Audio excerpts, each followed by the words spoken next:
up for Chef Matthew Skolarus, ladies and gentlemen.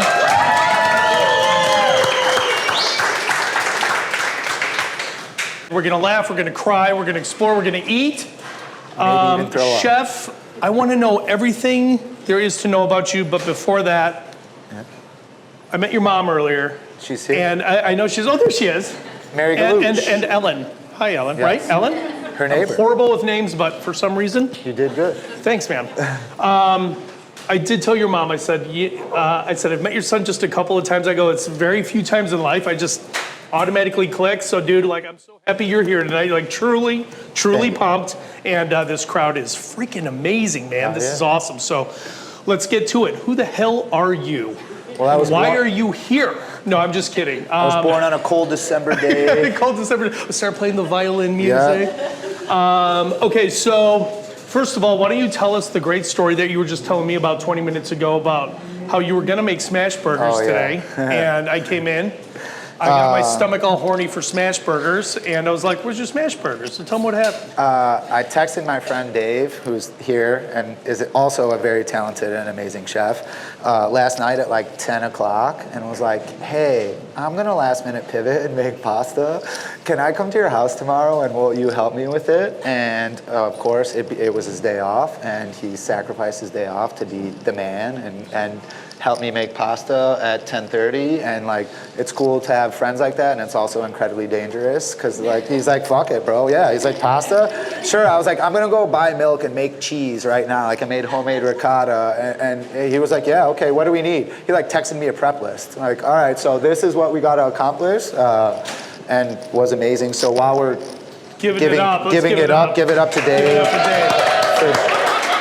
For answering my text at 10:30, I was like, hey, bro, I want a last minute pivot and do pasta. And he was just like, yeah, fuck it, we ball. So here we are. That's awesome. Yeah. So, okay, so you made fresh ricotta. You're making some fresh pasta for us today. Yes. During that, I'm going to make you, talk about your life. All of that. Shorty's 312, talk to me about it. What is it? Why are you doing it? It is a smash burger and wing concept, I guess. It can really be anything, but it's predominantly smash burgers. We do pop-ups, we go to breweries, we do vintage fests, we do private parties, we do all kinds of stuff. I guess like that's the end of the journey, but the reason for Shorty's was we had a kid, and working 60 hours in a windowless kitchen didn't really serve my lifestyle anymore. And I think, I don't know, for a long time I chased titles, and when you're a line cook, all you want to do is be a sous chef, and I put my head down until I was a sous chef. When I was a sous, I wanted to be an exec sous, then I wanted to be a chef de cuisine or an executive chef, and like I got to the end and I was like, all right, this isn't that, you chase it for so long. Yeah, you're like, I still feel the same. Yeah, right? It didn't feel any different. It didn't feel it was cool, right? Like, it's amazing.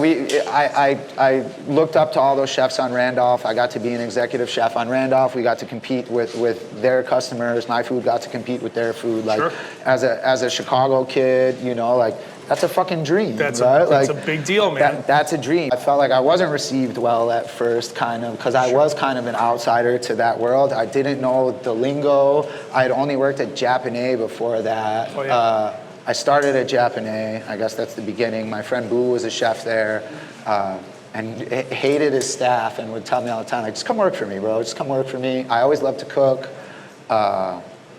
And one day I did. And that, like, legitimately, I could think of like 2 or 3 moments in my life that changed everything. And staging at Japanese changed my entire life. Awesome. I was so fucking scared, I'll bet you were. But I had a friend who I knew had nice knives, like shuns. I didn't know what a shun was at that time, but I knew that they were nice. And I YouTubed like what to do when you stage, right? And so I had my bandana, I had tattoos and a bad attitude and a pretty decent knife, and they bought it, right? So I was like, cool. He looks the part. Come on in, buddy. Get on potatoes for a little bit. Off, right? Like, he's got bad tattoos, like he's missing a tooth. Like, he fits in with us, right? And then, like, it was one of those things where, like, I just in unquenchable thirst for knowledge, right? Like, and this was right when iPhones were popping. I didn't have an iPhone at the time. So like, I had never worked in a restaurant, especially on that high level. I had never worked with Japanese ingredient. You know, I don't know what wakame is or anything like that. So in my notepad, every day I would have like stuff to Google when I got home to be like, what the fuck is this, right? Like, that's so awesome. I remember being in the dish pit one time and someone asked me to get them a rondeau, and I was like just grabbing equipment, and they're like, no, a rondeau, and they finally went like this, and I was like, oh, a big pot, okay, a rondeau, and I was like, big pot for with that doesn't know, on two it, big right? handles. Like, a lot of you guys burn themselves here on them. Anyway, go on. But you've seen it, you might not know what the name is, but I remember how fucking stupid I felt right there, and I was like, I can't feel this stupid anymore. And it was amazing. It was competitive. It was like super high pressure, high intensity. There was always something to do. And I fell in love, and it changed my life forever. What in you, like, what was your upbringing like? Did you grow up around food? Like, what gave you? You brought up that, my mom. Yeah. That gave you your passion, my right? mom is my 100%, I've said it a million times, 100% my foundation of cooking, taught me, made us like food, took us, we ate Indian food, we ate Thai food, we went to Chinatown all when we were younger, so we didn't have like a chicken tender palate, I would say, you know, like, she threw the biggest parties, you know, and to the point where like, Christmas at our house was nuts, but like, we would plate salads and saran wrap them and have them like in our garage on top of the car. Like ready to serve. Beforehand and stuff, like homemade vinaigrette. We were like making like Italian porchetta or like prime rib or beef Wellington and like doing all this stuff. And then when, you know, she knew I liked it, so she would leave us lists. Like, hey, we had fucking chores all the time. We had a chore list. He's like, I still want to do his fucking chores, man. And my sister wasn't so much into cooking, and I wasn't so much into cleaning. So we kind of figured out, like, all right, you empty the dishwasher, and I'll get the stroganoff started, right? Sure. It started where she would like cut the vegetables for us and leave us a list, saute this until it's see-through, blah, blah, blah. And then we would get to, you know, cut it ourselves. And then I didn't need the recipe anymore and stuff. And that was, I always loved cooking. I always thought I would maybe be like, I always really wanted to be like an actor or something like that, comedian. But I figured I would be like a barber or a chef. Because like I would cook for all of our friends and I would cut everybody's hair. So I was like, it's gonna be one of those things. Okay, so I told you guys I made some house-made ricotta this morning, and we're gonna do a ravioli with some charred chorizo, some charred corn, salsa verde, some fried crispy onions, a lime vinaigrette, and some cilantro. So I'm Italian, my wife is Mexican. My dream in life is to open a place called Metodo, which means my everything in Spanish, and I wanted to take Italian dishes and Mexican dishes and run them into each other really fast, and maybe swap out some ingredients that are Italian and replace them with Mexican ingredients and vice versa. So I think this was like the first thing, before we ever had the idea for Metodo, this dish was Metodo before we ever knew it was. Nice. So this is like a much more refined version than the first version. Sure. I would do a raviolo in the first version. This is just a better version of it, but it's like the love story of me and my wife, right? Like it's Italian meets Mexican, and it's like something beautiful somewhere in the middle. How did you make your cheese, chef? So I keep it pretty simple, to be honest. Whole milk, heavy cream, white vinegar, and salt. You heat it until like it's 180 degrees Fahrenheit right before it boils, and you add, let's call it 4 or 5 spoonfuls of white vinegar, and you could see it break. Like you see it break. Yeah. And people think like there's all kinds of ways you can go make cheese, right? But like this is the most simple. This is like what your grandparents made on their farms, right? Like through every culture, they've made this cheese. This isn't exclusive to Italians, right? Like for sure. This is like the most basic, easy cheese you could make. And I keep it pretty simple for fillings. I like to fuck with it sometimes. You could put herbs. I like to mix it with the oil that comes off of the chorizo and give it like Oh, that yeah, red sure. and like that oily Fatty, kind of little yeah, bit, yeah. right? So maybe 100%. instead of like emulsifying it with more heavy cream, you emulsify it with that, and it kind of gives it the red hint and a little bit of heat. But I wanted to leave this one pretty simple and do the chorizo on the side, just because I felt like it was going to be a better bite like that. My mentor, Doug Saltis, like master, complete badass chef. He was the P in RPM. If you ever ate at Ramen San, Sushi San, it's because of Chef Doug. Bub City, Chef Doug. RPMs, all of those, Chef Doug. The Windy City Smokeout is because of Chef Doug. So I learned a lot from him, and he always told me, stop making food for chefs. Yeah. Right? And I think coming up as a young, hungry chef with a chip on their shoulder who's got something to prove, you're trying to put specials on the menu that you think other chefs are going to respect. Yep. But other chefs aren't eating at your restaurant, right? Your restaurant looks like this. Exactly. And like they want a bucatini. You Right. know, like Yeah, he would shake my plates. Like I would plate stuff like all beautifully. He would like shake my plates. Maddie. Asses in the seats. Asses in the seats. Like stop making this fancy shit. And it took me a long time to realize, and like a bunch of specials that didn't sell as well as I thought that they should sell, you know? And like some people don't understand like a whipped mortadella filling inside where I'm like trying to make a play on fried bologna in a pasta. Yeah. And like it was badass, I'm right? sure, But, like, yeah. People at RPM Italian don't understand yeah, that, they're right? like, They're like, what is this, like bologna? shave truffles on it and get away from me, you know what I mean?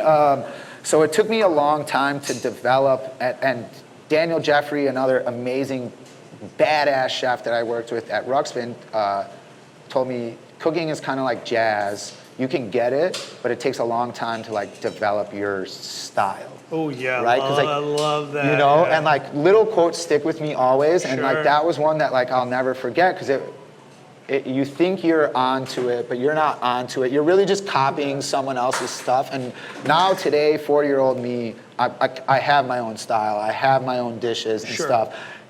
30-year-old me was copying shit that I worked at. Yeah, maybe adding another ingredient to make right, it your like, own. Yeah, you did a blueberry knock chop. I'm doing a watermelon knock chop, right? yeah. Like it wasn't. I wasn't doing anything crazy. But I think I finally found my style. So, like, what's your signature dish, and do you like the bear? Yeah.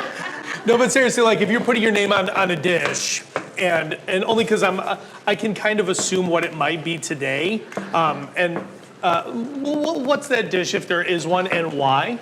And then I have another question for you. Signature would be my burger. Yeah. I don't think there's another burger like it. And like I could think of like refined, you know, like I did a badass like lamb chop special, lamb lollipops that tasted like Italian beef. Like I made lamb jus, but did Italian beef spices into it. Oh yeah. Toasted breadcrumbs on top, jardinera, caviar and stuff. So it was like you were biting it, it's a lamb lollipop, but it tastes completely like Italian beef. And like that's my style, right? Sure. It's like taking familiar things, flipping them on their head, or like highbrow, lowbrow, or lowbrow, highbrow. I'm sorry, I forgot. No, that's okay, because yeah. you actually just answered my next question, which was gonna be like, how do you approach food? So, like, chef, when you're looking at something, you're like, okay, how can I flip this upside down? You know, are you thinking about like, well, let's deconstruct this, or? I don't think so much deconstruct. Or are you just I'm like, trying man, to I feel like I'm trying to mortadella swap right shit. now, how can I make this even cooler, right? So. Yeah, but or I'm trying to swap stuff. Like, what's the acid in this, right? Like, how can I change the acid? Or like, what's the, you know what I mean? Like, I look at stuff like in that way, and I'm like a heavy acid. I love vinegar. I love all kinds of citrus. Yeah, I guess I approach it like that, and like I want to take familiar shit and make it fancy, and take fancy shit and make it familiar. Yeah. You know what I mean? And Sure. like, I think and simple. That's another thing. Chef Doug was like, dude, 4 ingredients. Like, Yeah, stop. that's Don't huge. Don't put 900 things on your Yeah. dish. It's ridiculous, right? Like, get the best of the best. Get the best olive oil. Get the best fish. Let the fish be the star of the show, right? Yeah. And I think I learned a lot from that. I don't always like adhere to that, I would say. I like to do things with maybe a little flair, a little more flair.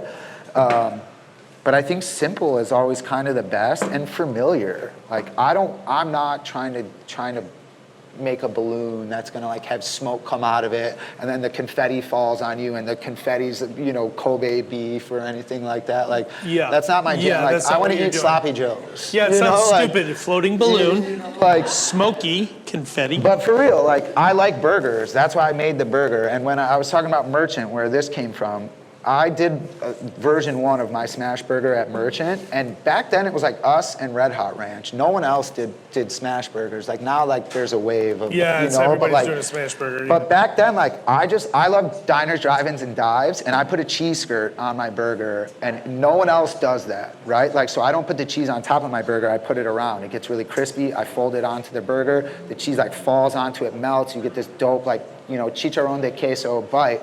I got that from diners, drive-ins, and dives. I saw it when I was like 10 years old. They steamed it though. They would put a bowl over the top, and that was just one of those like light bulb moments. I remember that. Sure. One day I'm gonna make something like that. I had the opportunity to do it, and I did, and then it kind of evolved from there. But there's no burger like ours, I guess, going back to your question, and that would be the signature for that reason. Like if you told 15-year-old me this, I would have never believed you. Yeah, you're like, what are you talking about? Like I would have never ever saw this path. And this is, if you told me this 10 years ago, I wouldn't have saw this path. But like, this is the most comfortable or like in place I've probably ever felt.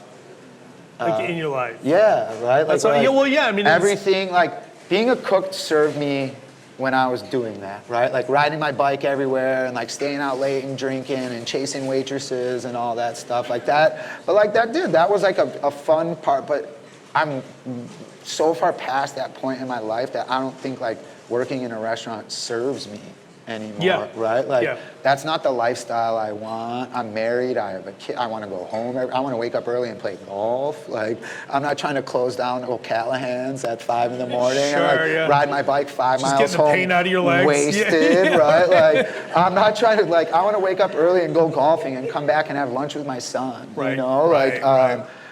So it just doesn't, this serves my life so much more now. And I was telling Dave on the way here, I would have made fun of this. Like we talk shit about people who made burgers on the line at Girl on the Go. People who left were like, this guy works at a fucking bar and grill. You know? Like I remember looking down, I would have looked down on me 15 years ago now. And now I'm like so content and happy and like right where I'm supposed to be. And it's dope.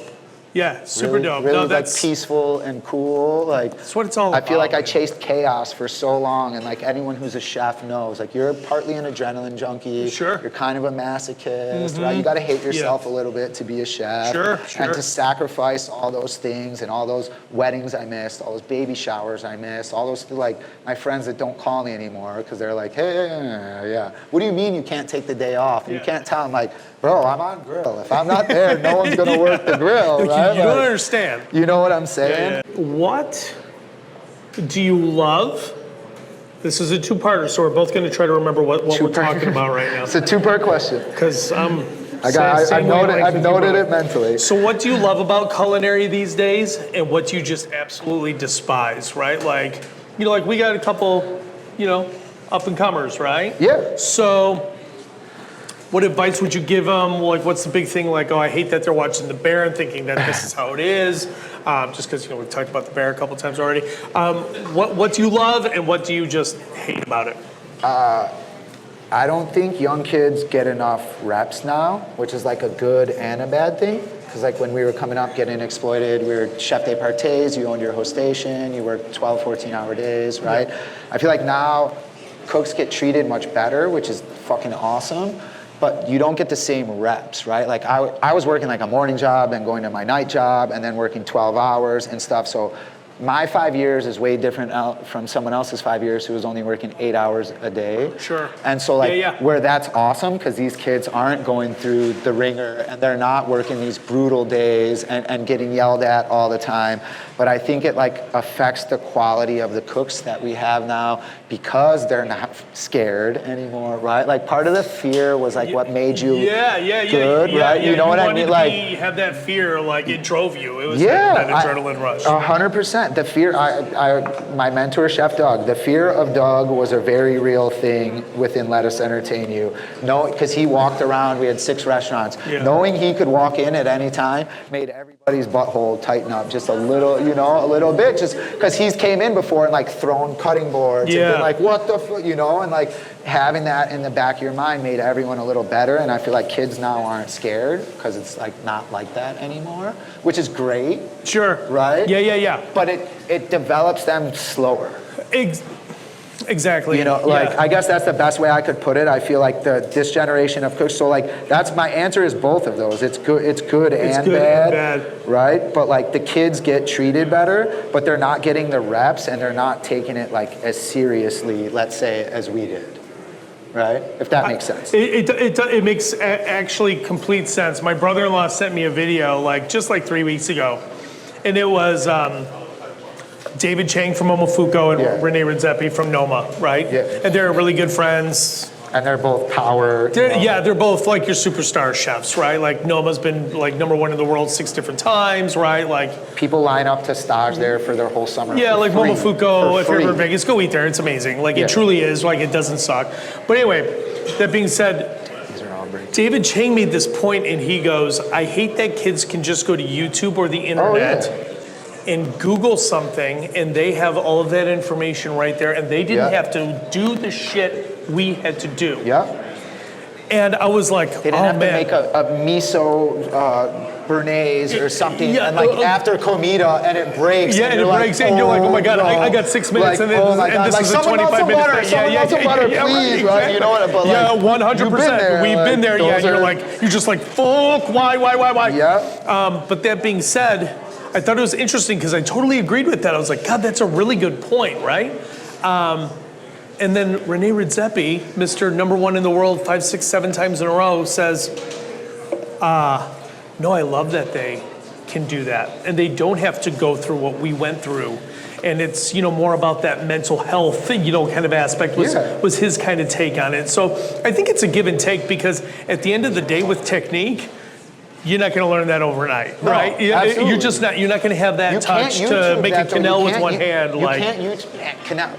I bought a thing of peanut butter from Restaurant Depot. I staged at Ruxpin. I ended up getting the job, but I couldn't do a quenelle. Yeah. I never worked pastry. They made me work pastry for the first summer. I thought I was the biggest fucking badass guy. I lead line cook at Japanese, went to Girl on the Go, worked every station. We won a James Beard. I'm like, there's no one touching me. I'm better than everyone. You're the shit. Go there and they're like, make a sponge cake, make semi-Fredo. And I remember like calling my mom, like, the sponge cake fucking keeps collapsing. Like, we're doing this Charlie Trotter thing. I don't know what I'm supposed to do, right? Like, and the quenelle, I couldn't do a quenelle on my stage. And I remember Chef Bridget, and I was like, Chef, I tried like 4 times. And it was actually a rocher. Quenelle's 2 spoons, rocher is 1. Yeah, right. And I couldn't do a rocher. And I was like, hey, Chef, after I tried a bunch of times, I'm like, I'm mangling the fucking semi-Fredo right now. Like, I know we got to plate this and go out. Like, can you do it for me? And she ended up telling me that that's why they hired me, because of like my humility in that moment. But my humility in that moment drove me insane, and I went and bought a thing of peanut butter and sat in front of my TV for the next 3 nights and practiced. I ended up getting my spoon Penelope Cruz, my quenelle spoon, but like I ended up like getting into spoons, and I mean I practiced, but like that's what made me good at cooking was like stuff like that. I remember being shitty at knife skills and like buying a bag of potatoes and being like, okay, like I'm gonna julienne, I'm gonna peel and chew. I ate fucking hash browns for 2 weeks because everything I did was like trying to cut potatoes, but not being able to quenelle. It drove me. It drives you crazy. It drove me insane until I was like sitting there, and I mean peanut butter with that's a the 9-pan perfect. full of hot water. Yeah, sure. You know what I mean? And like every night I would get home from work and like open my Budweiser and smoke my bong, and then like sit there and like talk. My roommate was a chef too, and we would like talk shit about service, and I would just like sit there and practice rochers until I had it. Yeah, one day it clicks. That's the shit about cooking that I fucking love. Right? Like, and that's badass. That right there deserves applause. Just so everybody knows, that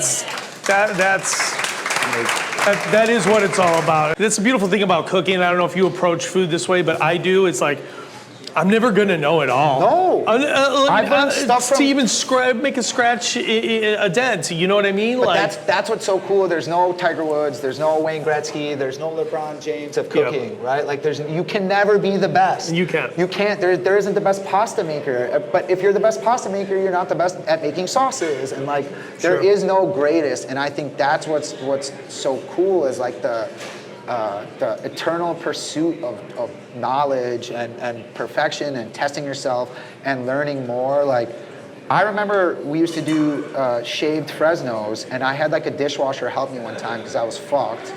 And he put the Fresno inside of another Fresno and then another one, and then was doing that on the mandolin. Because it stabilized it. And I was like, just one of those like, like, you're like, why didn't I think of that? What? Like, and he did it, and I was like, how'd you do that so fast? And he showed me, and I was like, dude, yeah. But like, you could learn something from anyone, everybody, right? Like from anyone. And I was a sous chef, and I thought I was the man, and like there's nothing you could tell me. And I'm like, whoa, okay. So it turns out Fresnos can be cut way faster. Yeah, now, guys, no shit, right? Give it up one more time for Chef Matthew Skolarus.